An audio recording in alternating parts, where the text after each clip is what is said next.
Olá, olá, testando, 1, 2, 3, testando, 1, 2, 3, microfone.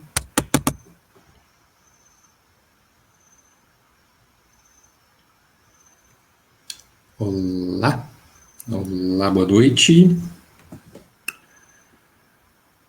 Boa noite a quem está chegando.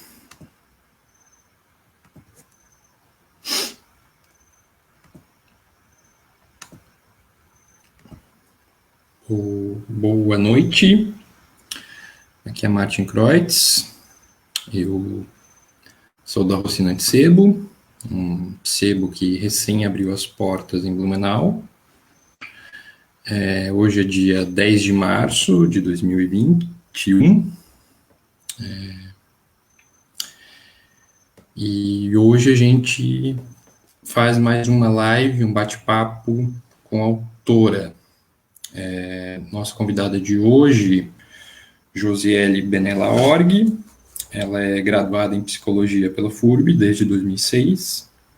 Ela é mestre e doutora em Psicologia pela UFSC. O doutorado dela concluído em 2018. E atualmente ela é professora de Psicologia na FURB e integra o coletivo Venta Rua. Boa noite, Josi. Boa noite. Tudo bem com você? Sim, tudo. Na medida do possível a gente vai indo, né? Que maravilha. Esses tempos meio difíceis, mas estamos aí. O Roberto Morauer está dando um oi. E a Fernanda Buzarello também está dando um oi. Olá, boa noite. Para quem está nos assistindo, esse é o quarto bate-papo que a Rocinante está promovendo. Hoje a gente está recebendo a Josi, que lançou em 2006 esse livro Jovens, Políticas, Cidades, Diálogos na URB e Suas Impossibilidades. E quem quiser ir aos poucos fazendo perguntas, comentários, pode ficar à vontade que a gente vai lendo eles aos poucos. Josi, se apresente, fale dessa pesquisa sobre jovens e política, pesquisa essa que você fez ao longo do mestrado, né, 2012, 2013. Então, bom, né, boa noite então de novo a todas e a todos, né, agradeço quem está aí assistindo e agradeço também, né, o convite, Martin, por estar aqui conversando um pouco sobre o livro, que é a pesquisa de mestrado, né, que na verdade eu fiz a pesquisa de campo, né, foi em 2013, foi mais ou menos de maio a agosto de 2013, né, mas claro que a pesquisa começa um pouco antes, né, ou para mim até talvez bastante tempo antes, eu não tinha nem percebido. Bom, eu sou uma mulher branca, lésbica, de terreiro, nascida em Blumenau. Sou filha e neta de militantes políticos, né? Já morei em Jaraguá do Sul e depois fui morar em Florianópolis e atualmente eu voltei a residir em Blumenau. Sou professora de psicologia, sou feminista, antimachista, aprendendo a ser antirracista, antitransfóbica, anticapacitista, né? Aprendendo a olhar para mim a partir desses lugares também, dos lugares de opressão e dos lugares de privilégio, né? Eu pesquiso políticas públicas, jovens, comunicação, política e diversas temáticas que são relacionadas a uma psicologia social crítica, uma psicologia brasileira, latino-americana, né?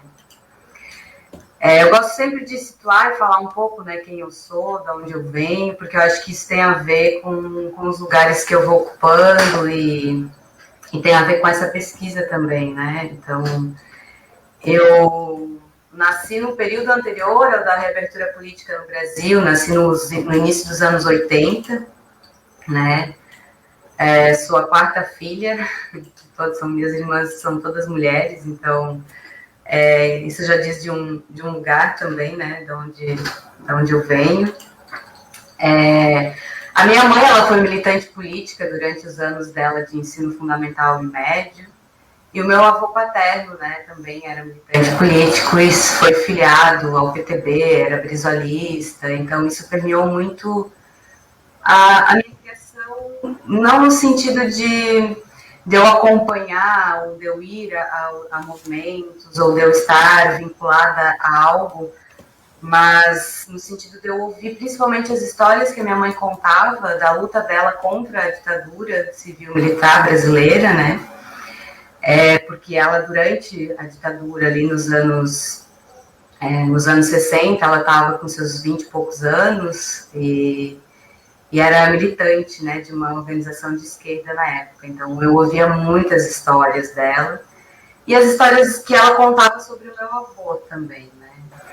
E até o período de graduação, assim, essas histórias, elas eram significadas por mim meio que como naturais, eu meio que naturalizava isso, assim, era como se todas as pessoas tivessem vivido dessa forma a ditadura, né? Eu não tinha uma compreensão dos processos que envolviam ser uma pessoa militante, principalmente no período de ditadura militar no Brasil, né? E aí, durante a graduação, eu comecei a me envolver com o movimento estudantil, eu participei do centro acadêmico da psicologia da FURB, participei também do DCE da FURB, e aí nesse período, então, eu começo a significar essas histórias e a ressignificar algumas dessas histórias que eu ouvia desde pequena, e isso começa a demarcar de forma diferente a minha constituição subjetiva, né?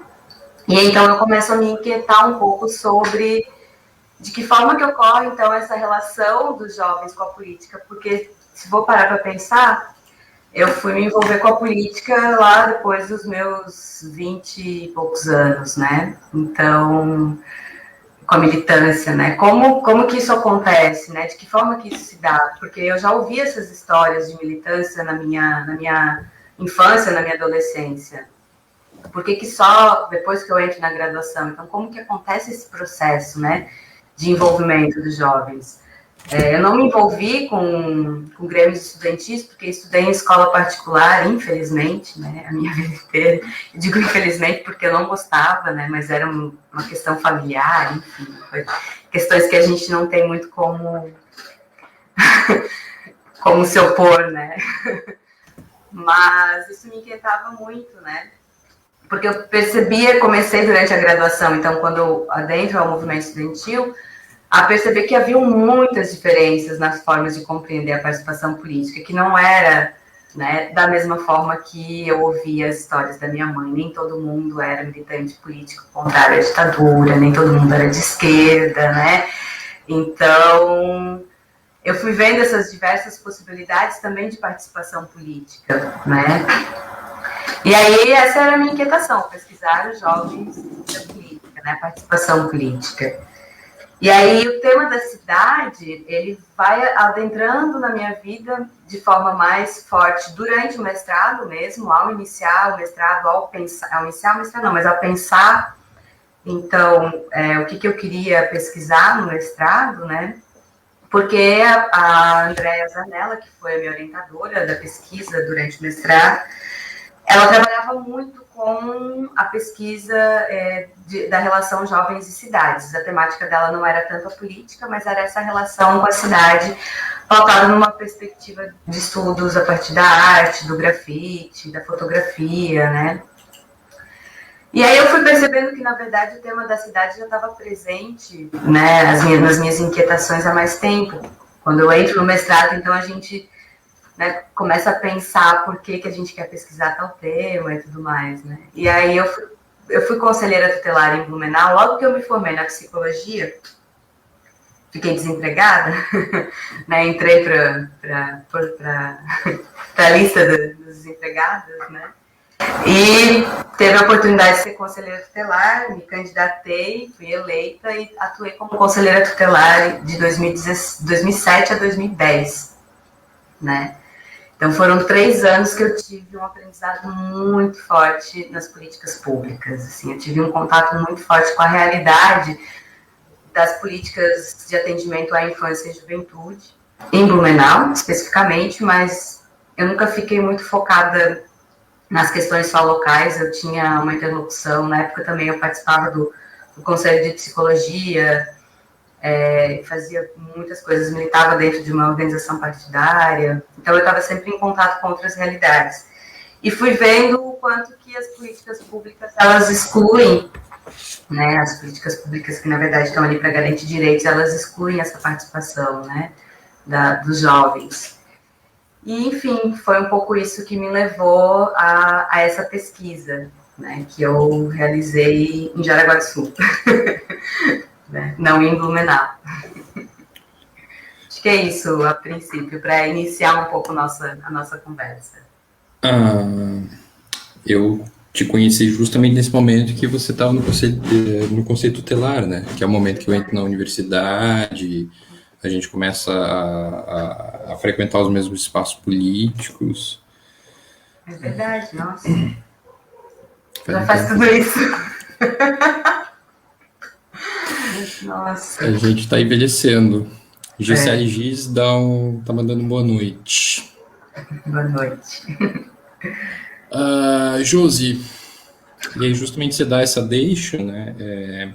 Por que você começa a fazer pesquisa em Jaraguá? E quais são as principais características de Jaraguá que aparecem na tua pesquisa? E como é que os jovens que você... Como você conhece esses jovens que você vai pesquisar e quais são as principais demandas desses jovens em relação à cidade de Jaraguá? Então, Jaraguá do Sul foi algo assim muito passageiro na minha vida, é bem interessante. Assim, eu fiz apesar de eu ter feito uma pesquisa de mestrado, que não é pouca coisa, né? Foi muito passageiro, foram 2 anos e foi o período do mestrado. Quando eu iniciei o mestrado, eu morava ainda em Blumenau e eu queria pesquisar os jovens de Blumenau, né? Então, eu entro em 2012, no início de 2012 eu entro no mestrado, e aí, no início daquele ano, a Ana, que é a minha esposa, passa num concurso, né, para a Prefeitura de Jaraguá do Sul. E assim, Jaraguá do Sul é uma cidade que a prefeitura paga muito bem os seus servidores públicos. Assim, ela era na época professora educadora musical, professora de música, e era uma oportunidade, assim, né? Um emprego fixo, garantido, e vamos para lá. E realmente eu não queria sair de Blumenau. Eu não gostava de Blumenau, eu tinha sérias críticas a essa cidade, ainda tenho, né? Mas não queria sair daqui, porque, enfim, né? Tinha relações muito próximas aqui. Mas vamos lá, então, né? Vamos para lá. Só que eu também estava morando em Floripa, uma boa parte da semana, né? Então, assim, eu continuei querendo pesquisar Blumenau, né? Então, eu morei muito pouco durante 2012 em Jaraguá, eu ficava muito em Floripa, vivenciei muito pouco a cidade. E aí, não, vou continuar com Blumenau, que é uma cidade que eu conheço, eu sei, né? Conheço um monte de Blumenau, sei aonde encontrar os jovens, sei os lugares que eu vou ter que ir, né? Tenho contatos e tudo mais. Quando eu começo a pesquisa de campo, começo a pensar o campo, então vou ver que lugares que eu vou para Blumenau e tudo mais, né? Eu me vi entre 3 cidades, né? Eu estava entre Floripa, porque eu tinha as aulas ainda do mestrado, Blumenau, que eu vinha muito de vez em quando, porque, enfim, ainda tinha pessoas da minha família que moravam aqui e tudo mais. Tinha amigas, amigos, e Jaraguá, que era onde minha esposa, né, morava, e eu também supostamente morava lá. E aí eu percebi que eu queria pesquisar a cidade cidade na qual eu menos tinha vivência naquele momento, né? Então, tipo, como que eu vou pesquisar Blumenau? Eu tentei começar a pesquisa aqui, mas eu vinha só final de semana, eu não tinha como estar aqui direto durante a semana, né? Falo aqui porque eu agora atualmente, né, para quem não ouviu antes, eu estou residindo novamente em Blumenau. E aí eu queria olhar para essa cidade, né, que me constituiu, para essa cidade, enfim, onde eu tinha raízes, né, eu sou muito apegada a essa coisa das origens, né, da raiz e tudo mais, né, já me desvencilhei um pouco disso, mas ainda tenho bastante, né. E aí eu comecei a compreender que não tinha como. Se eu queria pesquisar a relação dos jovens com a cidade, eu precisava vivenciar aquela cidade junto com aquelas jovens, né? E era impossível naquele momento, por conta de toda essa formatação que estava a minha vida naquela época, né? Então, bom, eu decidi que eu ia pesquisar os jovens de Jaraguá do Sul. E aí, em 2013, eu morei em Jaraguá do Sul, né? Eu já não estava mais indo tanto para Floripa, por conta das aulas, mas eu ia bastante ainda. Comecei a pesquisar, então, os jovens de Jaraguá. Então, eu era totalmente estrangeira naquela cidade. Eu não era só estrangeira para aqueles jovens, né? Eu era estrangeira na cidade. Eu estava chegando naquele momento, né? E aí eu fui conhecendo a cidade a partir dessa relação com aquelas jovens, né? E aí é bem interessante, quando eu estava relendo o livro, né, para pensar o que eu ia falar, para rememorar, né, aquilo que eu vivenciei naquele momento, assim, eu comecei a lembrar que, para além da pesquisa, Jaraguá do Sul não foi nada receptiva comigo e com a Ana, assim, né. Como eu disse no início, assim, foi uma passagem, assim, foram 2 anos que a gente ficou muito sozinhas naquela cidade, né. Enfim, tirando os encontros com as jovens, alguns encontros que se tornaram amizade, até mesmo com essas jovens, com esses jovens que eu pesquisei, foi uma cidade de passagem, assim, que nos causou muito estranhamento, né? Mas, ao mesmo tempo, relendo, né, essa semana o livro, assim, eu me deparei com uma outra cidade, assim, uma cidade potência, uma cidade feita por aquelas jovens, e que naquela época acho que eu não conseguia enxergar muito, assim, eu estava muito envolta também numa dificuldade de relação com a cidade, mas ao mesmo tempo isso está no livro, é bem interessante, assim, rememorar isso, assim, né. É uma cidade que tem as suas tensões, são tensões que são produzidas, inclusive, por essas jovens, né, e que vão modificando as instituições, assim, né. Que tensões são essas que as jovens produzem, que a própria cidade produz muitas vezes com esses jovens e com algumas pessoas, né? A maioria das jovens, dos jovens, eu gosto sempre de falar no feminino, então eu vou usar no feminino, mas eu pesquisei, o encontro foram com jovens, tanto mulheres quanto homens, né? A maioria são migrantes, né? Não são nascidas em Jaraguá do Sul, foram para Jaraguá do Sul com as suas famílias, buscando aí melhores condições de vida, né? Isso é uma característica muito forte das pessoas migrantes que chegam a Jaraguá do Sul em busca de empregos, né?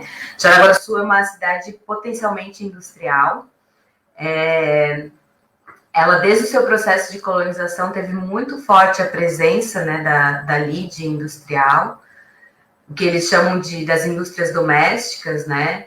Porque logo no período do início da colonização teve um abandono, né, da pessoa responsável por colonizar aquelas terras, que eu não vou me recordar o nome agora, um abandono dos colonos que foram levados para lá nesse processo de colonização. E eles meio que tiveram que se virar, alguns saíram, foram para as colônias próximas e tal. Mas, ao mesmo tempo, durante muito tempo, né, mesmo com o avanço das indústrias na cidade, Jaraguá do Sul tinha a maioria da população trabalhando no campo. Então, ela tem uma lógica um pouco diferente, assim, era uma forma de subsistência muito do campo, mas também tinham isso que eles chamam de indústrias domésticas, né? Porque daí começaram a chegar algumas companhias na cidade para colonizar a cidade depois de algum tempo, e que eram pessoas que tinham dinheiro e que foram investindo nisso que eles chamam, né, das indústrias domésticas e tudo mais, que não era tanto uma lógica da manufatura, porque eram pessoas que tinham dinheiro e que se utilizavam disso para... me fugiu a palavra, mas para explorar, era essa palavra, para explorar a mão de obra, a força de trabalho dessas pessoas que estavam ali, né? Então... E aí, então, vai tendo um avanço muito grande, né? Jaraguá do Sul tem uma população estimada para 2020 de 181 mil habitantes, né? 43,5% do PIB da cidade vem da indústria, segundo os dados de 2017 do Observatório da Fiesc, né? A mesma porcentagem vem também do setor de serviços da cidade, né? Atualmente, eles têm 1.286 estabelecimentos industriais na cidade, com 34.434 funcionários. Esses são dados de 2019, tá? Então, assim, dá para a gente perceber muito forte a lógica industrial, né? E esses migrantes, que são vistos, né, como os outros pela população de Jaraguá do Sul, eles chegam justamente para trabalhar na indústria, porque as indústrias elas vão fazendo, durante ali o período dos anos 90, 80, 90, eles fazem campanhas em algumas cidades do Sul para que as pessoas fossem morar em Jaraguá do Sul, né? E aí ocorre todo um processo de migração. E essas pessoas, elas acabam depois perdendo o emprego, porque muda a forma de trabalho nas indústrias, não se precisa mais tanto da força de trabalho, mas tem muito forte, daí entra um outro processo de industrialização, que é com os maquinários e tudo mais. Então, essas pessoas acabam ficando desempregadas e sem o atendimento das políticas públicas para subsistência. Então, são vistas como esses outros que vêm para tirar essa identidade germânica da cidade, né? Essa lógica de uma cidade ordeira e trabalhadora, né? Que a gente conhece muito bem, porque Blumenau tem muito essa lógica também, né? Apesar de que a gente tem aqui o mito fundador, né? Os colonos que vieram para cá não eram esses colonos anteiros e trabalhadores, né? Que a gente tem nos livros de história, né? E aí, esses jovens, então, que eu pesquiso são pessoas que são migrantes, né? E aí, bom, eu fiz a pesquisa com 6 jovens que eu acompanhei durante, como eu já falei, né, o período ali de maio, mais ou menos, de 2013 até agosto de 2013. Então, eu comecei o processo de conhecer a cidade com uma bicicleta, uma câmera fotográfica e fui me aproximando dos jovens que eu fui encontrando, assim. E teve uma jovem que foi central para a pesquisa, assim, ela foi o ponto de conexão onde eu fui conhecendo as outras jovens e fui conhecendo a cidade, assim, né? Conheci ela através de um espaço que tem na cidade de Jaraguá do Sul, que é a Meia Lua, que é o espaço no centro da cidade, né? Depois eu acho que eu posso falar um pouquinho mais sobre isso, assim, sobre esses espaços que eu frequentei também, né? E aí ela que foi me levando, ela sempre me avisava, olha, vai ter tal evento, vamos lá. Daí a gente ia para outra praça que tem, que é a Praça Ângelo Piazeira, que tinha lá a Roda na Praça, que daí depois eu também comecei a frequentar a Roda na Praça. Ela que me leva para o pessoal que estava organizando as manifestações de junho de 2013, né, que cai assim no meu colo e eu tenho que olhar para aquilo de alguma forma, né. Então, a partir de uma jovem, eu fui conhecendo a cidade, fui conhecendo as outras jovens, algumas aceitaram depois participar da pesquisa e aí eu fiz entrevistas individuais, além dos encontros coletivos que já tinham, né? Outras jovens eu acabei perdendo contato no decorrer mesmo da pesquisa. Então foi um processo que a gente... Eu não defino como uma etnografia, porque não foi especificamente uma etnografia, foi pouquíssimo tempo para dizer que foi uma etnografia, mas teve um viés etnográfico muito forte.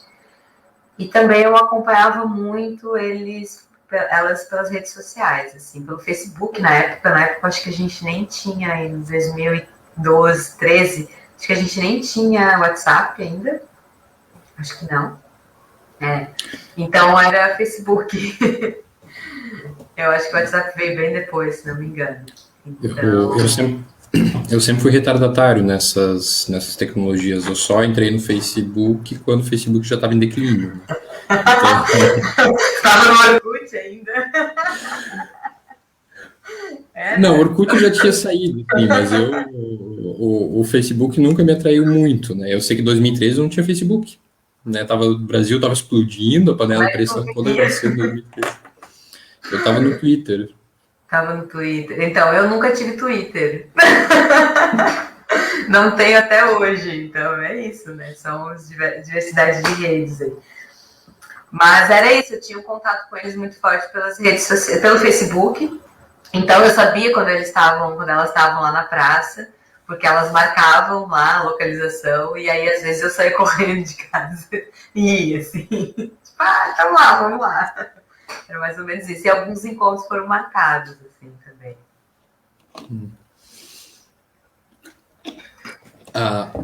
Quando eu estava lendo o teu livro, quando você começa a apresentar Jaraguá e a questão da migração, eu lembrei muito de Blumenau, porque eu identifico isso no meu TCC também, né? Eu faço um trabalho sobre no meu TCC eu estudei a crise têxtil em Blumenau nos anos 80, e é também esse mesmo movimento, anos 50, 60, tem todo o incentivo para os migrantes, venham, tem trabalho, o salário é bom. Aí, anos 80, o setor têxtil começa a entrar em crise, esses migrantes, eles continuam vindo, e agora não tem mais lugar para eles, então vamos enfiar eles nas encostas e morros, e ao mesmo tempo, não, o cara está acabando com a tradição germânica, né, está acabando a cultura da cidade, precisamos investir na valorização das tradições alemãs, Oktoberfest, lei do enxaimel e não sei o que. Essa realidade ela acaba sendo muito, muito similar, né? Tanto em Blumenau quanto em Jaraguá. E esses jovens... Fala, desculpa. Eu só vejo uma diferença em termos de... Não queria te cortar, assim, achei que tu tinhas finalizado. Mas eu vejo uma diferença, assim, de Jaraguá, é que ainda a indústria lá dá certo, assim. Tipo, a cidade ainda vive para a indústria, né? Tem toda uma lógica de pensar a cidade a partir da indústria, inclusive por conta do trem que ainda passa lá para fornecer insumos e para fazer carregamento das indústrias. A WEG principalmente. Né? A WEG é a principal, é a que mais... E aí não só para Jaraguá, para as cidades vizinhas também, né? Ela emprega muita gente.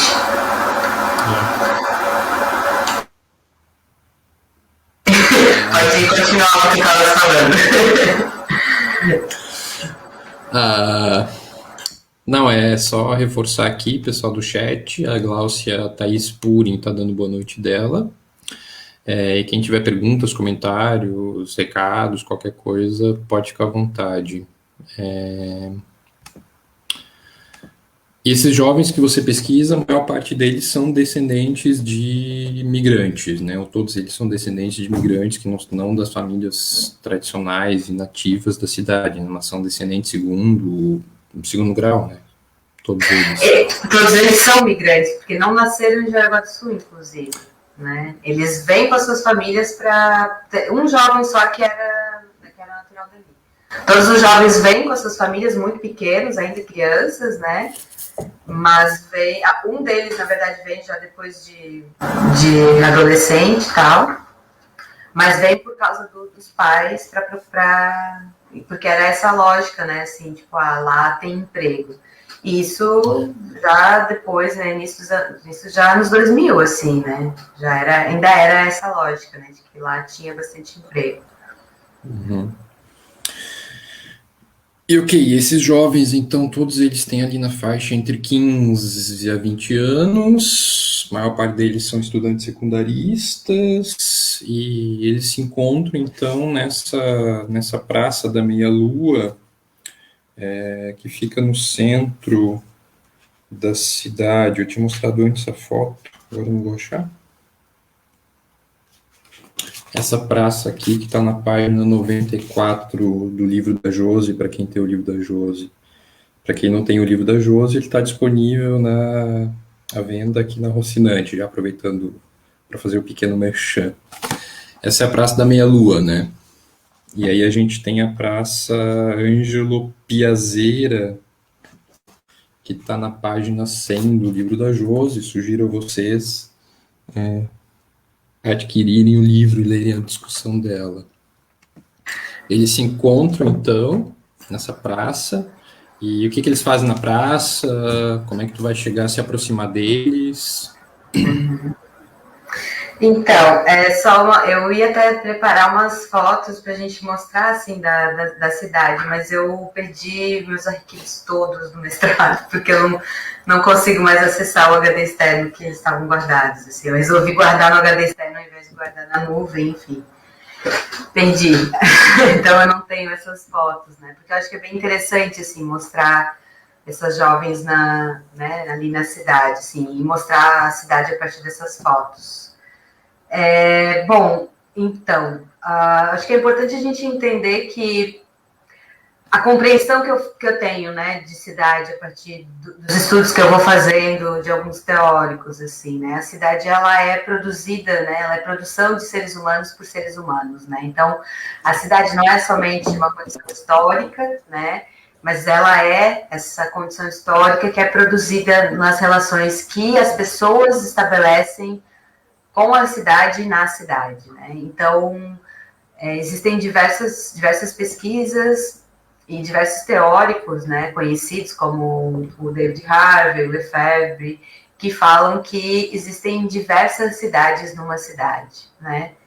O próprio Ítalo Calvino, né, no livro dele, que eu esqueci o nome agora, me fugiu. As Cidades Invisíveis. Isso, As Cidades Invisíveis também traz isso, né, dessas diversas cidades numa mesma cidade, né. E aí, é a partir dessas relações que eu vou olhando para a forma como os jovens compreendem a política, né? Porque eu vou olhando como que eles vão se relacionando com esses dois espaços públicos principais ali da cidade, né? Como que eles vão seguir ressignificando esses espaços, né? Então, para situar um pouco a Meia-Lua, por exemplo, ela era para ser um palco aberto, né, um estilo teatro de arena, dá para ver ali, tem arquibancadazinha, né, de teatro de arena, e que as jovens mesmo relatam que ele nunca foi utilizado pela prefeitura, em momento algum, né, mas que as jovens ocupavam ali aos finais de semana, então era o ponto de encontro de diversos grupos, não era só o grupo que eu acompanhei, mas tinham vários grupos ali, né, por uma questão de que era no centro da cidade, então a Meia-Lua ela fica na frente do shopping, e ela fica num espaço que era onde se tinha antigamente as estações ferroviárias, né?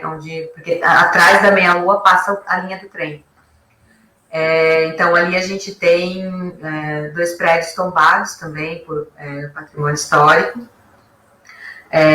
que é um prédio onde fica a fundação e outro prédio onde fica, acho que é o Museu dos Expedicionários, se eu não me engano. E aí, ali naquele espaço, eles fizeram esse teatro de arena e os jovens começaram a ocupar. Então, fica no centro da cidade e tem toda uma arquitetura que remete a essa germanidade, né? Essa lógica germânica da cidade, mas ao mesmo tempo convive com tudo aquilo que é novo, né? Que é dessa ordem do desenvolvimento da cidade, né? Ali tem uma rua totalmente asfaltada, hoje em dia, as flores lindas e maravilhosas, porque é o centro da cidade, tem um monte de comércio na frente, para além do shopping, né? Então, esses tensionamentos que a gente vai vendo também que não é algo somente de Jaraguá do Sul, mas que a gente encontra, né, nas diversidades de cidades que a gente tem por aí. Mas, ao mesmo tempo, aquele espaço ali, ele é para além disso, né? Ele é um ponto de encontro desses jovens, né? É o espaço onde elas estão ali encontrando formas de sobreviver, digamos assim, né? Naquela cidade que não tem política pública para a juventude, que não tem espaço de lazer, né? Que não tem nada que seja acolhedor a essas juventudes, né, de hoje. Então, elas vão. Então, aquele espaço ele é ressignificado, né? Passa a ser, ele não é mais somente o teatro de arena que não é utilizado pela prefeitura, né? É um ponto de encontro da galera. É onde as pessoas se encontram para decidir o que vão fazer. Tanto que teve num dos encontros que eu tive com elas, né? Eu e a Ana, porque daí eu meti a Ana nessa junto comigo, porque ela ia junto em todos os encontros quase. porque eu gravei em áudio, né, em áudio e vídeo, e até produzi um documentário depois sobre.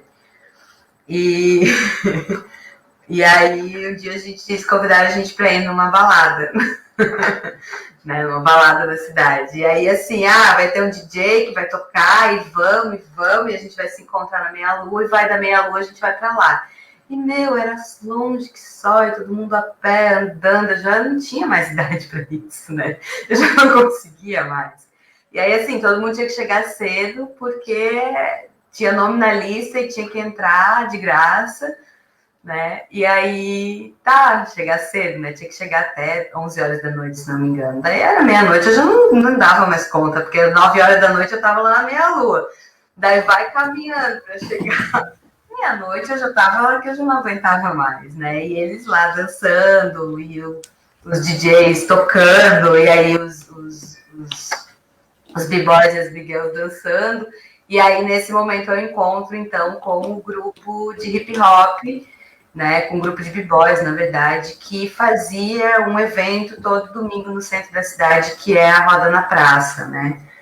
Então, a meia-lua é esse espaço de encontro dessas jovens e é o espaço de treino desses jovens que se apresentam, que se manifestam, né? Não é uma apresentação, é uma manifestação aos domingos, né? Então, que acontece, então, na Praça Ângelo Piazeira, que é também um espaço um pouco mais cuidado pela prefeitura, porque a praça, ela é grande até, né? Tem ali o prédio que na época era o prédio da Fundação Cultural também, tinha um museu ali, que eu não vou me recordar o nome agora, mas que era pouquíssimo utilizado, mas quando tinha evento era ali que acontecia, né? E nos fundos desse prédio, né, que a gente chama os fundos da praça, tinha um parquinho, enfim, um palco também que não era utilizado, não sei, a cidade gosta de fazer palcos, né, cidades germânicas, Blumenau também tem dessas, né? O palco das praças nunca são utilizados, né? E aí, na Praça Ângelo Piazeira, que foi o outro lugar que eu também frequentei, que acontecia, então, a roda na praça, e que acontece até hoje, né? Em 2020 não aconteceu, porque a gente teve aí a pandemia, mas acontece ainda quase todo domingo, né? Eles chegaram a se encontrar algumas vezes em 2020, porque eu acompanho ainda alguns nas redes sociais. E então era esse espaço da cultura hip hop, né? E de outras culturas também, né? A capoeira estava ali, os DJs estavam ali, era o espaço da cultura hip hop, né? Enfim, tinham outras manifestações que às vezes aconteciam também, né? E a Praça Ângelo Piazeira foi onde aconteceu o final da manifestação de junho de 2013, assim, né? Foi bem simbólico. Então, são manifestações que desviam dessa germanidade, né, dessa lógica germânica jaraguaense, né, dessa lógica ordeira, trabalhadora, né. E a Roda na Praça, ela é bem interessante, assim, ela inicia começa a acontecer esse evento, né, que acontece até hoje, Roda na Praça, porque as pessoas, elas que dançavam break, né, elas ficaram sem um local de treinos, tinha um espaço que era cedido por uma igreja e que era a Casa da Cultura, se não me engano, alguma coisa assim, e que aí, então, as pessoas começam a se encontrar na praça, né, primeiro num outro espaço, mas logo depois foram para a praça, e aí tem todo um processo, né, que aí acho que eu já vou adentrar nas discussões aí sobre a relação deles com a política, porque eu não consigo falar da cidade, falar de Jaraguá e não falar dessas resistências, né? Dessas resistências, né? Dessa forma que essas jovens resistem na cidade para conseguirem existir, né? Então, a Roda na Praça, ela na verdade acontece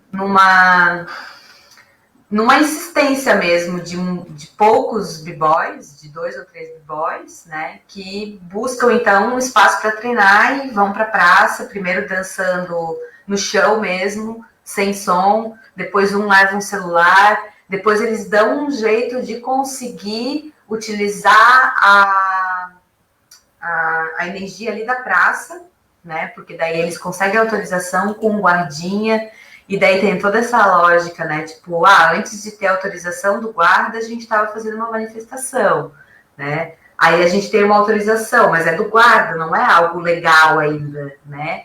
Então, continuamos na ilegalidade, até que a polícia para, pergunta o que eles estão fazendo ali num determinado dia, né? Quem que deixou vocês, né? Como é que vocês estão usando? Porque daí era todo um esquema com o guardinha, né? O guardinha deixava aberta caixa de luz.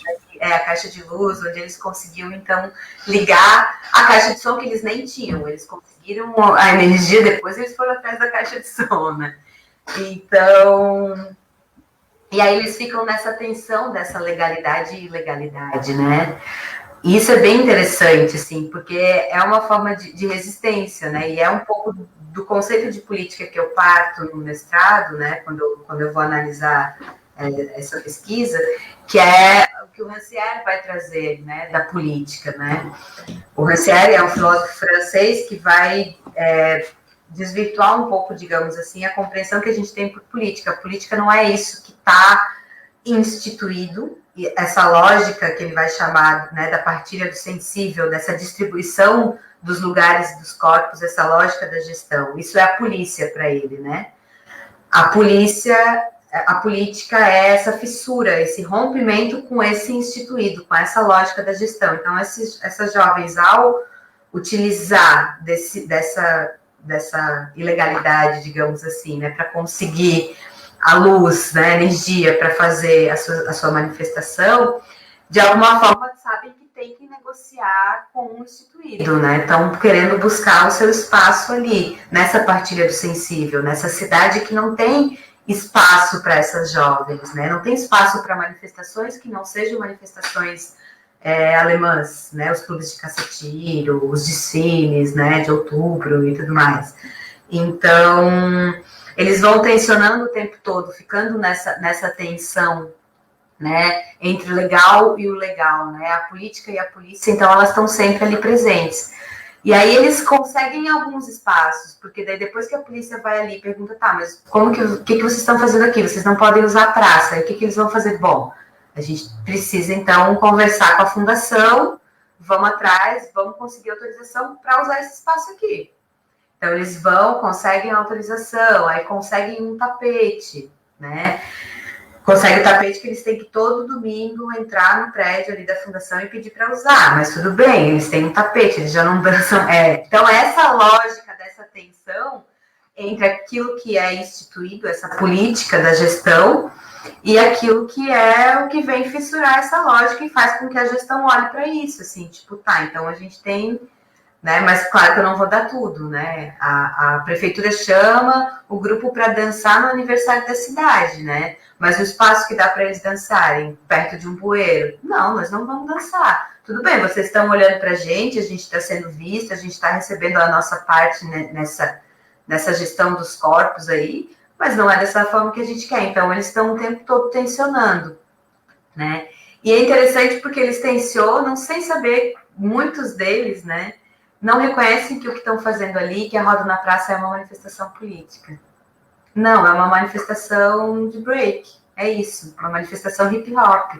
Não tem uma manifestação política, e não tem uma compreensão dessa tensão que eles estão, disso que eles estão fissurando, né?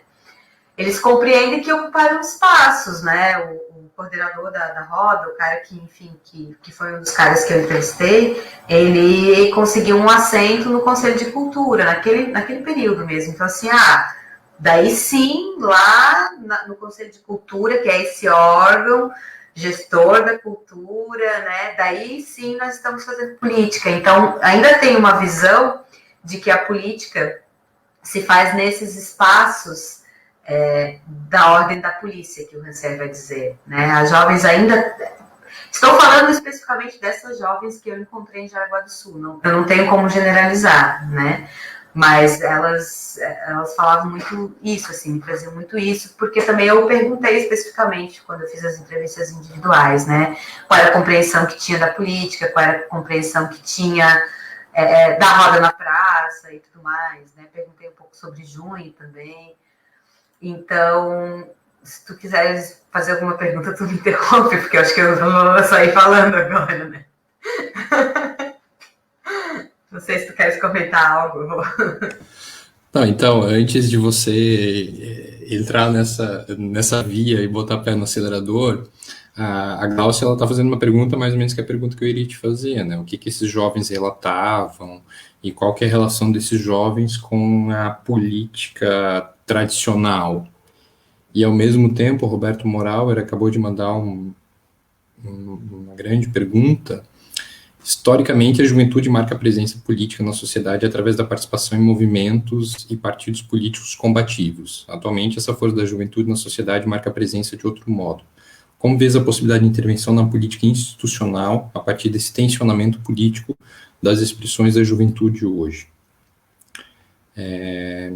E aí também eu já iria emendar a minha pergunta, né, o meu comentário, a minha reflexão, que esse paradoxo que você aponta lá no início do teu livro, que de um lado existe uma bibliografia que aponta que os jovens não têm interesse em participar da política, e aí que é uma forma específica de política, segundo a tua argumentação, né, que seria essa política mais tradicional, essa política mais associada a sindicatos, partidos, diretório acadêmico, etc, etc, etc, e ao mesmo tempo uma outra bibliografia que vai apontar, não, os jovens eles têm um grande interesse em participar da política, porque eles têm uma demanda em torno de transformar a sociedade, transformar as condições materiais, sensíveis, etc, etc, etc. Eles acreditam e sentem necessidade de mudanças, acreditam que a participação política é importante, sentem-se assim predispostos a participar. Então, eu acho que tu poderia fazer um combo, mais ou menos, aproveitar a pergunta da Glaucia, aproveitar essa questão que o Roberto Morauer também está levantando, e esse paradoxo que você encontra na bibliografia, né? Se não for demais. Olha, acho que isso dá um doutorado, mas vamos lá. É quase isso, quase uma tese de doutorado, mas claro que eu não vou, até porque assim, eu saio da pesquisa, saio do mestrado com muito mais inquietações, né, e algumas eu levo para o doutorado e outras eu deixo mesmo, assim, né? Então, eu não sei se eu consigo, né, responder, mas vamos refletir sobre. E acho que são perguntas bem importantes mesmo, né? Acho que são questões que a gente ainda não consegue responder mesmo sobre essa participação política dos jovens, né? O que acontece com relação ao que tu trazes das pesquisas, né? Que eu acho que realmente é bem importante, assim. Quando eu fiz as pesquisas nas bases de dados, né? Eu encontrei muita coisa sobre jovens e política, muita coisa, né? Mas quando eu pesquisava jovem, política e cidade, não vinha quase nada, vinha pouquíssimas coisas, né? E todas as pesquisas que eu encontrei, todas elas, né? Que tratavam da participação política de jovens, traziam essa questão do quanto que os jovens estão desinteressados de participar da política, né? Mas, ao mesmo tempo, pesquisavam jovens que estavam em espaços institucionais, né? Então, há um descontentamento da juventude na participação política, muito, e aí é uma análise que eu faço a partir das leituras que eu fiz, que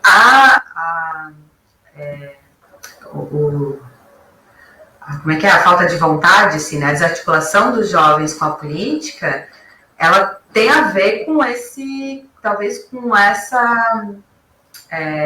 com esses espaços institucionalizados, com essa política institucional que não consegue mais dialogar com as juventudes, né? Porque isso vinha muito nas pesquisas que eu li, né? O quanto que os espaços institucionais, principalmente os espaços de partido político, não dialogam mais com as juventudes, né? As juventudes já não se reconhecem mais nesse espaço. Então, essa é a análise que eu faço já no início, assim, da gente entender que, bom, então a gente precisa entender esses jovens aonde eles estão, né? E aí eu vou, então, para a cidade para entender esses jovens, né? Vamos lá, vamos ver o que eles estão fazendo. E eu sei que tem várias pesquisas, né, que fizeram pesquisas com jovens na cidade, inclusive a gente tem uma pesquisa da Kelly, aqui de Blumenau, ela pesquisou a juventude de Blumenau, eu uso a Kelly como referência, inclusive, né, acho que eu cheguei a deixar, eu não lembro porque quando eu fiz o projeto do mestrado eu usei porque eu ia pesquisar Blumenau, né? Não lembro mais se continuou ou não. Mas a Kelly é uma referência de pesquisar os jovens nas cidades, os grupos de jovens, e entender essa relação dos jovens, né, com a política e tudo mais. Acho que isso é uma coisa, né? Assim, a juventude se afastou da militância partidária. Mas acho que a gente precisa entender que eu fiz a pesquisa antes de 2013, quer dizer, durante 2013. Né? Ela começou antes da... Ela começa antes dessa mudança. Em 2013 a gente tem uma mudança, né? E aí, de novo, eu né, já vou adentrar aí um pouco 2013, né? Mas junho de 2013 é um fenômeno extremamente controverso e complexo, porque a gente já tinha uma conjuntura totalmente complexa naquela época e hoje está ainda mais, né? Mas junho vem para expor novas formas de fazer política, né? E aí, assim, a gente tem uma diversidade de perspectivas sobre junho de 2013. Eu não digo nem que estão certas, nem que estão erradas. Eu acho que justamente por ser um fenômeno muito controverso, muito complexo, a gente precisa mesmo dessa diversidade de compreensões sobre junho de 2013. Mas a análise que eu faço, né, a partir tanto da vivência que eu tive com essas jovens ali em Jaraguá do Sul, quanto depois eu me debruço para olhar junho de 2013, no doutorado eu faço uma análise de junho de 2013 até agosto de 2016, né, eu vou trabalhar então a relação da comunicação e a democracia. Então eu pego acontecimentos desde junho de 2013 até agosto de 2016, quando a gente tem um golpe, né, a destituição da Dilma, né, de presidenta do Brasil, e aí eu vou olhar um pouco para a partir disso e outras leituras, né, que eu fiz, que acho que junho é isso, assim, traz uma outra forma da gente fazer política e ao mesmo tempo expõe uma dificuldade da esquerda na organização política. E isso a gente tem que olhar e tem que entender, né. Mas, ao mesmo tempo, a gente tem uma mudança. A juventude começa a se mobilizar mais, começa a participar mais. Daí a gente vai ter vários movimentos, né, de ocupação, que a gente estava falando antes, ali, né, ocupação das escolas, né, e a gente começa a ter uma entrada de algumas jovens na política partidária, né, nessa política instituída, que eu denomino como instituída, né, nessa lógica da gestão, né. A gente começa a ter uma abertura, a gente começa a ter uma juventude que vai adentrar nesse espaço, porque também reconhece a importância desse espaço, né? É importante, a gente precisa ter os jovens ali para romper com essa lógica da polícia, que também está ali, que também está dentro dos sindicatos, está dentro dos partidos políticos. A ordem da polícia, a partir da perspectiva do Rancière, ela está presente na nossa vida, né? Ela faz parte da organização da nossa vida, e como a gente se constitui, né, subjetivamente, a partir da leitura que eu faço, né, da partir da psicologia social, a gente se constitui a partir dessa relação com a sociedade, com os outros, com a cultura, com a política, né, a gente também se constitui a partir dessa lógica da gestão, né, dessa lógica instituída. Mas a gente consegue fissurar, né, daí eu gosto muito de pegar Deleuze e Guattari, né, e aí é uma confusão, porque Rancière não dialoga muito com Deleuze, mas eu acho que tem algumas coisas que dá para a gente dialogar. Porque essa fissura que o Rancière vai falar pode ser um pouco dessas linhas de fuga que o Deleuze e Guattari falam. Eles não estão em perspectivas iguais, não, eu tenho bem claro que não são epistemologias próximas, né, mas acho que tem a ver com isso, assim, né, o Rancière, a política é esse ato raro, esse ato que acontece e que logo se dissipa, né? O Deleuze vai falar das micropolíticas, né? São perspectivas diferentes, né? Mas eu acho que dá para a gente pensar por aí, né? Por alguns desses autores. Eu pensei a partir do Rancière, né? A partir desse ato raro que muitas vezes que você não sabe a priori que você vai fazer, mas que promove uma reconfiguração, né? Então, como eu estava falando ali, né, a questão da roda na praça, né, quando aqueles jovens ali, eles conseguem um espaço no Conselho de Cultura, tudo bem, eles entram para a lógica da gestão, mas eles reconfiguram, eles entram reconfigurando. Então, há uma tensão ao mesmo tempo ali, né? Porque há uma reconfiguração, vai ter alguém ali que não vai ser de clube de cacetinho, entende? Então, a importância dessa participação, né? E aí eu não sei se era isso que o Roberto trouxe, né? Que o Rob trouxe, assim, né? A possibilidade de intervenção na política institucional. Eu acho que se dá a partir disso. Mas eu vejo que existe uma necessidade dos partidos políticos, dos sindicatos, das organizações que são importantes no nosso país, né? Das organizações de esquerda que vêm desde a década de 80, né? Desde o período antes, né, na verdade, da reabertura política, tensionando o instituído, eles precisam se abrir para isso, assim, né? E aí, junho de 2013, eu acho que marca muito isso, porque mostra que os jovens não querem mais fazer manifestação com carro de som só. Tudo bem, o carro de som pode estar lá, mas outras coisas precisam aparecer. E aí a gente tem uma mudança, né? Nas manifestações, a gente tem muito mais intervenções artísticas, culturais, né? A gente tem muito mais a galera das batucadas presentes. A gente começa a ter outros movimentos participando das manifestações que são importantes. E não é somente o carro de som com as pessoas lá falando e todo mundo lá embaixo ouvindo, porque isso já não dialoga mais, né? Então a gente precisa, e aí a gente começa a ter as ocupações, e a gente precisa dar espaço também, né? Não é nem dar espaço, acho que a gente nem tem que dar espaço, a gente tem que deixar os jovens fazerem também, né? Eu acho que a gente às vezes tem que sair um pouco desse espaço, né? Tipo, às vezes não é mais nosso mesmo, né? Sai, deixa a juventude para quem é, né? Deixa o espaço da juventude para quem é jovem, para quem está vivendo isso nesse momento, né? Enfim, eu não sei se eu não me propus a responder, mas enfim, acho que são essas as reflexões, né? Pegando o gancho na tua fala, mesmo porque, né, abrir espaço para os jovens também é uma outra forma de polícia do Rancière, né? É estabelecer muito claramente quem são os corpos que podem participar e sob quais signos e quais os limites, né? O Roberto Moral está agradecendo e está afirmando que as organizações políticas institucionais não abarcam na forma de luta política juvenil.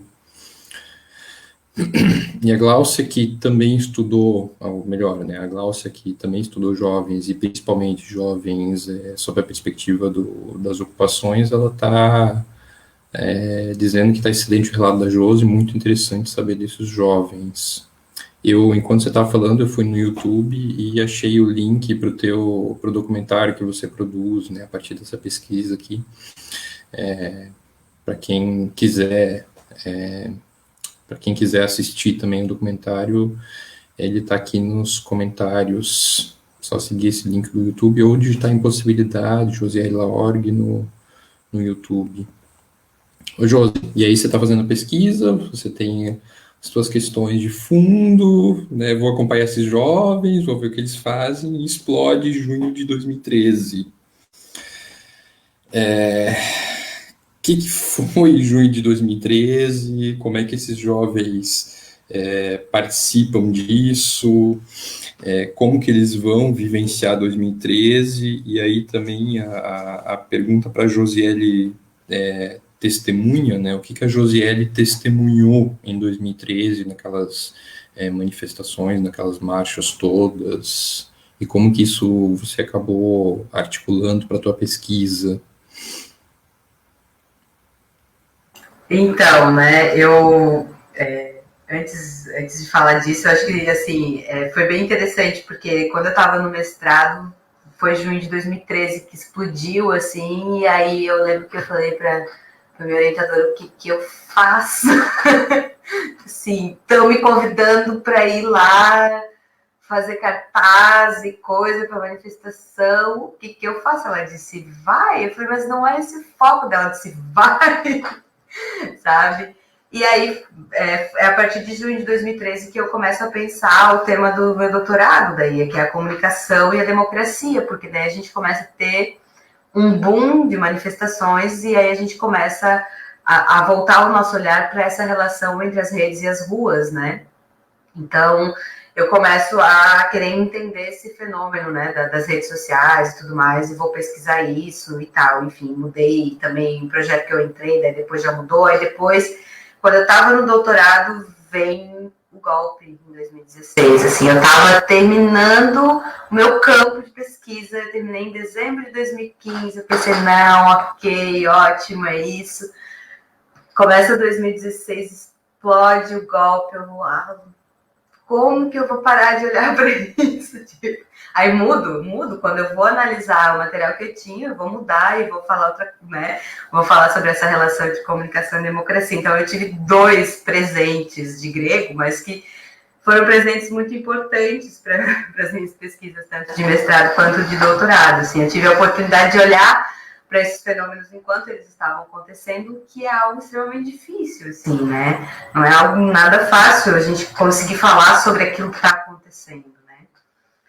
E aí, junho de 2013, né? Foi isso, assim, eu fui chamada para participar da construção dos cartazes, porque tinha meu acordo com eles era que eu iria fazer um documentário, né? Eu começo o contato com jovens a partir dessa máquina fotográfica que eu levava, né, nos passeios de bicicleta. E aí eu digo, bom, vamos fazer um documentário sobre quem são os jovens de Jaraguá do Sul. E aí, então, a menina né, a Lari, ela me chamava para tudo. Então, ela vai lá e me chama, olha, a gente vai estar lá. E aí, não foi muito diferente do que foi nas outras cidades, eu acho, de Jaraguá do Sul, mas teve uma grande diferença, porque não teve a repressão policial. Não foi muito diferente no sentido assim, nós tivemos diversas vozes nas ruas ali também. Foi a única manifestação que aconteceu em Jaraguá do Sul, né? Tanto em 2013 quanto em anos anteriores e posteriores. A gente não teve mais manifestação de rua no sentido de fechar rua e tudo mais, né? 2013 foi a única, junho de 2013 foi a única, né? Porque acho que não teve... O Jaraguá do Sul nunca teve um movimento de greve muito grande, se eu não me engano. Eu posso estar enganada, mas assim, eu não achei na literatura algo relacionado a isso, tá? E aí a gente teve muita gente, foram muitas pessoas na rua, né? A gente fechou uma das principais ruas da cidade num dia em que chovia torrencialmente. Era todo mundo de capa de chuva, de guarda-chuva. Lembro que eu fui com... Eu e a Ana, né? A gente foi com um guarda-sol, porque como eu ia filmar, então a gente leva um guarda-sol enorme, fica nós duas o tempo todo embaixo daquele guarda-sol, e chovia muito. Eu achei que eu não ia encontrar ninguém na rua e tava a cidade inteira. Então, assim, foi muita gente, teve uma manifestação em massa, e eram muitos cartazes diferentes, né? Tinha até um cartaz que era onde vai ser o after, né? Então, assim, cartazes provocação, mas ao mesmo tempo a gente, naquele momento, tu não conseguia saber, é uma provocação ou, enfim, a pessoa realmente está zoando ou não sabe nem o que está fazendo aqui, porque era muito diversificado o que a gente via, né? E diversificado, inclusive, na própria coordenação da manifestação. A gente tinha tensões muito grandes, tanto que a organização depois se desfez, que era uma organização só de jovens, se desfez, teve atrito, teve conflito entre eles, porque uns queriam focar, dar uma pauta, fazer uma outra manifestação daí somente relacionada ao transporte coletivo, outros queriam continuar do jeito que estava, enfim, né? Então, foi um processo de muitas vozes ali presentes mesmo, né? Tanto na organização quanto na própria rua. E eu me perdi um pouco no meu raciocínio, naquilo que tu trouxe, mas eu analiso eu pego a partir do Rancière e eu trago Bakhtin também para analisar, né? E aí eu pego um conceito do Bakhtin, que é a carnavalização, né? Lembrei que eu ia falar, antes de falar disso. A diferença que teve com São Paulo, Rio de Janeiro, outras cidades que teve a repressão policial, Jaraguá do Sul a gente teve o apoio da polícia, né? Então, assim, a polícia fez todo um esquema de desvio do trânsito para não dar trânsito na hora da manifestação, para a cidade não parar, né? para as pessoas não ficarem bravas com a manifestação. A polícia estava no início da manifestação, antes do carro de som. O prefeito da cidade estava lá na manifestação, batendo foto com todo mundo, né? E aí entra o conceito do Bakhtin, que é o conceito de carnavalização, né? E aí eu analiso a partir de várias cenas, eu pegando várias cenas, né? Que eu fui depois escrevendo um pouco do que eu vivi, assim, aí eu trago para essas cenas, né? Porque o Bakhtin vai falar desse carnaval como esse sincretismo, né? De um espetáculo, né? Que é um ritual, onde a gente vai tendo ali meio que o livre contato, que ele vai falar, que é isso, assim, né? Tipo, não se sabe mais quem é rico, quem é pobre, que é essa lógica do carnaval mesmo, né? Você é igual a todo mundo no carnaval, né? A questão da excentricidade e a profanação. Então, são 3 conceitos que ele vai trazer para explicar a carnavalização, né? Então, eu olho a partir daí, né? O que eu vivi em Jaraguá do Sul. Mas que eu acho que a gente não pode pensar como generalizando, porque foi algo extremamente diferente, né? E eu trago um pouco, assim, do que foi eu, né, nessa manifestação, assim, tipo, eu sempre militei durante o movimento estudantil e durante boa parte depois de formada em instituições, né, de militância. Tradicionais de esquerda. Tradicionais de esquerda, Então, a minha lógica de manifestação era outra, ao mesmo tempo em que eu já tinha um ranço, né, dessa política, já tinha me afastado e tudo mais, mas eu não entendia o que estava acontecendo. Eu dizia, gente, mas o que esse povo está fazendo, né? O que é isso, né? O que é? Isso o que o Bakhtin vai falar da polifonia, que é essa equipolência de vozes, né? Essas vozes que não têm hierarquia, mas isso não existe, porque tem uma hierarquia ali, né? Existe uma hierarquia, a polícia está ali dizendo aonde que aquelas pessoas podem ir, aonde que elas podem se manifestar, né? Como que não tem? Enfim, foi algo bem complicado analisar aquilo naquele momento, né? E eu percebo que para os jovens que eu pesquisei, somente 4 participaram, dois não participaram, né? E foram visões totalmente diferentes do que foi a manifestação, assim, eram visões já desde o início, assim, né, do que seria a manifestação e depois do que foi, assim, tipo, né, e aí varia nessas formas que eles vão se apropriando da política, né, do que é a política, né, quais são os entendimentos que eles têm do que é a política, o que eles estavam fazendo era política, não era política, né, era só uma manifestação, porque tem alguns que não entendem que a manifestação é um ato político também, né? Então, eu acho que junho de 2013 ali em Jaraguá foi um boom no sentido, assim, de dizer também que essa cidade tem potência, né, para fazer manifestação. Surgiu muita coisa depois de junho de 2013 também em Jaraguá do Sul, né? Surgiram vários movimentos feministas, né, importantes para a cidade, que tensionam muitas lógicas instituídas, e que isso aconteceu também, acho que no Brasil, assim, a gente teve, depois de 2013, a gente teve os movimentos da Copa, não que essas manifestações não aconteciam, muita gente, sim, sempre esteve na rua, que era essa uma das falas, né, a gente sempre esteve na rua, a gente não acordou agora, não, muita gente não acordou agora, mas muita gente sim. Agora não, né, lá em 2013, mas muita gente sim acordou lá em 2013, inclusive as jovens, né, entendendo que há possibilidades, né, de fazer política. Eu acho que isso é importante, né, para análise de junho de 2013.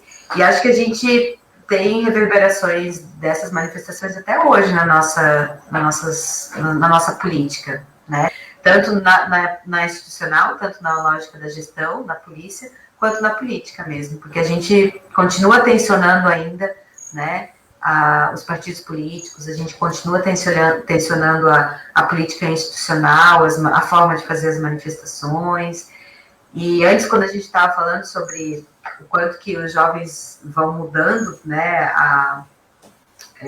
dizendo que querem se manifestar de uma forma diferente, né, eu acho que a gente tem também, depois de junho de 2013, muito forte isso em outros movimentos, né? A gente teve, em 2015, a Primavera das Mulheres, né? Um movimento forte do movimento feminista contra uma PEC que o Eduardo Cunha queria passar com relação à criminalização do aborto. Né? Então, a gente começa a ter algumas manifestações, as escolas ocupadas em 2016, né? As escolas e as instituições de ensino superior, a gente teve a ocupação do Ministério da Cultura em 2016 também, enfim, várias manifestações que foram acontecendo e que eu acho que vem dessa mudança de junho de 2013, não só com as jovens, mas com o movimento negro, com o movimento de mulheres, com o movimento LGBT. Acho que a gente foi reconfigurando um pouco aí essa relação com essa política, né, com essa fissura, e a relação com o instituído também. Né? Eu vejo dessa forma. Eu acho que era isso, assim, do que tu tinhas falado. Se tu tens mais alguma coisa, pode perguntar. Não, fundamentalmente, eu acho que uma questão que, se tu pudesse ainda desdobrar um pouco mais, quais são as principais demandas dos jovens nesses processos políticos, né? Como é que você observa isso como testemunha tanto da tua pesquisa quanto desses últimos 10 anos de transformação política do país e tal? Pergunta difícil, né? Capciosa, muito ampla, né?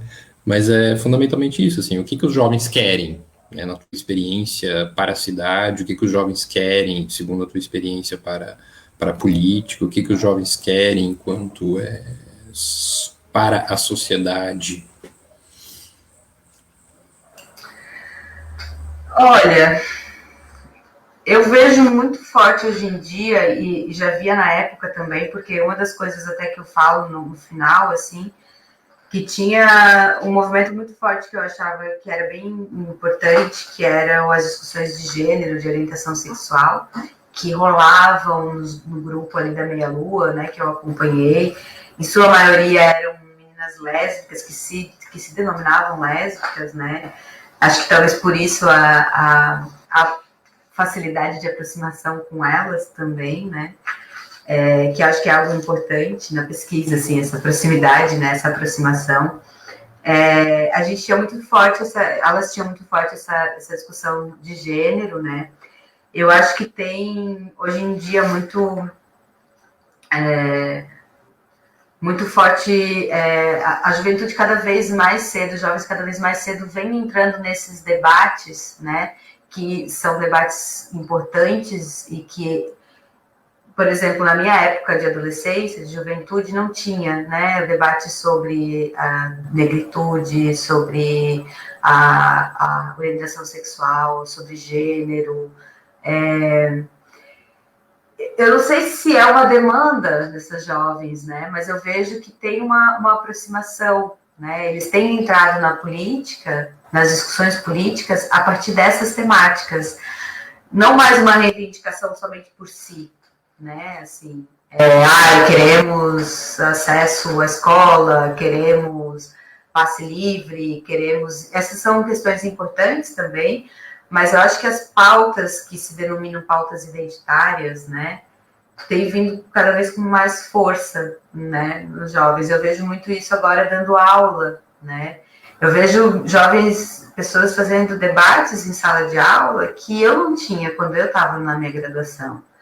Né? Não era esse debate, eu vejo muita diferença nisso, assim. E já via naquela época, né? Já via em 2013, assim, que elas já tinham uma compreensão outra sobre esses lugares de opressão, né? E esses lugares de privilégio, né? Claro que de uma outra forma, mas eu vejo que o debate tem sido feito muito pelos jovens mesmo, assim, esses debates dessas pautas identitárias, né? É claro, a gente tem pessoas, né, que não são consideradas jovens, né, que não tem mais, já passaram dos 30 anos, né, porque acho que pela ONU, né, a juventude vai até 29 anos, acho que é uma coisa assim, né? Eu não me pauto muito nessa lógica, mas enfim. Mas acho que é isso, né? Acho que a gente tem aí pela OMS, ou pela OMS, acho que é, né? Os jovens vai até 29 anos. Enfim, eu vejo muito que tem esse debate, né? Esse debate das pautas identitárias está muito forte, cada vez mais, com as juventudes, né? Porque acho que os movimentos têm se focado muito nisso. E que são debates bem importantes, né? Eles têm que estar presentes, né? Porque a gente viu os avanços que foram as políticas públicas pautadas nessa lógica identitária, apesar de eu ter minhas críticas com relação a essa perspectiva identitária, porém, é importante, né, para o desenvolvimento de políticas públicas. A gente viu isso, né, nos governos Lula e Dilma, a gente teve isso muito forte. Né? Então, acho que é importante. Não tem problema falar isso aqui, né? Não. Não trabalhamos com censura aqui. E não vamos negar o óbvio, né? Não dá para ligar o óbvio, né? Enfim, eu não sei. Eu não sei se é uma demanda, mas eu vejo isso, assim, né? Eu vejo esse movimento cada vez mais forte dessas pautas. No mestrado, eu tive aula com o professor, o Reinaldo, professor de História Contemporânea, e em um determinado momento ele falou, né, da política pós-material. É um termo que eu nunca tinha ouvido falar, e aí ele deu exemplo assim, não, vocês não compram mais filme, né, vocês vão para essa dimensão que já não é mais material, vocês não precisam mais do suporte físico, e ele usou esse termo pós-material para dar conta dessas outras demandas para além das questões materiais, né? Não é mais só questão de moradia, questão de emprego, questão de renda, essas questões mais básicas, alimentares, já não dariam mais conta da totalidade da existência social, que agora a gente estaria vivendo um ciclo político ligado à pós-materialidade, né? Que aí sim incluiria-se essas questões identitárias. Faz sentido isso que tu fala, agora conectando eu estou conectando na minha cabeça, né? Não está fazendo muito sentido, acho, para quem está ouvindo me falar, mas enfim, para mim está fazendo sentido se os jovens estão mais ligados, conectados a essas questões identitárias, se esse é meio que o foco de atuação dos jovens, isso faz sentido que agora a gente esteja vendo, então, a emergência de uma política pós-material, né? Creio eu. Não conheço esse conceito, né? Mas como uma boa marxista, que eu ainda sou, apesar de trabalhar com Rancière, trabalhar com Deleuze, né? Mas dentro da perspectiva da constituição subjetiva, né? A identidade, os processos identitários são materialidade também, né? A gente não foge, né? Mas né? Pensando na perspectiva do materialismo histórico, né? A subjetividade não é esse algo imaterial, né? Ela se constitui nessa materialidade da vida, né? Então, não dá para a gente esquecer o Marx aí, né? Mas, enfim, não conheço esse conceito, mas faz sentido nessa questão de pensar, porque é uma outra lógica, inclusive, de constituição subjetiva a gente tem, né? Quando a gente tem esse contato cada vez mais cedo com as redes sociais, né? Com aquilo que não é físico, a materialidade daquilo que não é físico, ele está falando, eu acho, né? Uhum. Faz sentido, né? Faz sentido porque a gente também vai se subjetivando a partir de uma outra lógica, né? Então, acho que pode ser. Eu estava pensando uma coisa aqui enquanto tu estavas falando, e também que eu esqueci de comentar na minha fala, que eu acho que eu não quero dar um foco para isso, mas acho que é importante comentar. Né? Como eu digo que junho de 2013 é complexo e é difícil da gente fazer uma análise, e aí eu volto muito a minha análise para aquilo que a gente conquistou enquanto movimentos de esquerda, né? Eu acho que foi bem importante, tem sido bem importante, mas também a gente teve, a partir de junho de 2013, um movimento de despolitização muito forte, né? Que é o que a gente está vivendo hoje, né? Aquilo que a gente teve lá em 2013, em São Paulo, Rio de Janeiro, a questão de você agredir pessoas que usavam vermelho, rasgar as bandeiras vermelhas na rua, e todo esse ódio que foi sendo construído lá, não só contra o PT, mas hoje em dia contra a ciência, contra qualquer coisa que pareça comunismo, né? Isso, qualquer coisa que tenha um sentido lógico, inclusive, né? Porque, assim, tipo, tem coisas que são nem a lógica. Eu não lembro quem estava falando esses tempos, que acho que uma amiga minha está dizendo que tem coisas que nem a lógica formal explica, né? Tipo assim, como é que tu não acredita nisso, não entende isso, né? Não é uma questão de acreditar, mas não entende isso se isso faz parte da lógica formal, inclusive, né? Mas a gente teve um movimento muito forte de despolitização também, né? Que foi aumentando, que foi crescendo e que acho que é outro fenômeno muito complexo para a gente analisar, né? Mas que vem de junho de 2013. Mas eu gosto de focar naquilo que a gente teve de potência, né? Para que a gente, nesses tempos difíceis, a gente consiga ver também o quanto que a gente avançou e que a gente tem potência aí para avançar, né? Enquanto sujeitos no mundo. Acho que é isso. Importante, né? Josi. Então, a gente já está com 1h30 de live, quase. Se alguém no chat ainda tiver algum comentário, alguma pergunta, pode se manifestar. E como diz o padre na hora do casamento, né? Fale agora o cálice, para sempre. Enquanto isso, fazer o serviço, né? Jovens, Política, Cidades, da Josiele Benella Org, que é o livro que deu base a essa conversa, à venda na Rocinante, né, pode entrar em contato conosco. Quem não nos segue no Facebook, por favor, né, dê um curtido ali no rocinante.sebo, e temos também página no Instagram, instagram.com/rocinante.sebo. A gente hoje fez essa live com a Josi. Josi, eu te agradeço muitíssimo. Eu sabia que a conversa ia ser boa, mas eu não imaginei que ia ser tão boa assim. Muito, muito, muito obrigado. E dê o seu serviço, dê o seu... Despeça-se, diga o que você está fazendo, além de dar aula na FURB. E a Glaucia aqui está dizendo excelente debate, parabéns, adorei conhecer as pesquisas e pensamento da Josi, do Martin também, risos. E o Roberto, que maravilha de conversa. Obrigado, Rocinante e Josi, por compartilhar seu trabalho. Josi, o microfone é seu. Então, eu que agradeço, né? Foi muito bom, assim, foi muito bom olhar de novo para essa pesquisa, para esse trabalho, né? Que a gente acaba criando, às vezes, um ranço, assim, depois que terminou a pesquisa, né? Tu tá no mestrado, tu quer saber o que é isso, assim, né? Tipo, não aguento mais. Mas foi bem importante olhar para isso, olhar para algo que a gente produziu, né? Em diálogo enfim, com um momento histórico importante também. Te agradeço, né? Além de quem tiver interesse em comprar o livro na Rocinante, olhem o catálogo, porque, meu Deus, eu já não posso mais nem olhar, porque toda vez que eu olho eu quero um livro. O catálogo da Rocinante é muito bom. Então, deem uma olhadinha lá, tem material muito bom também.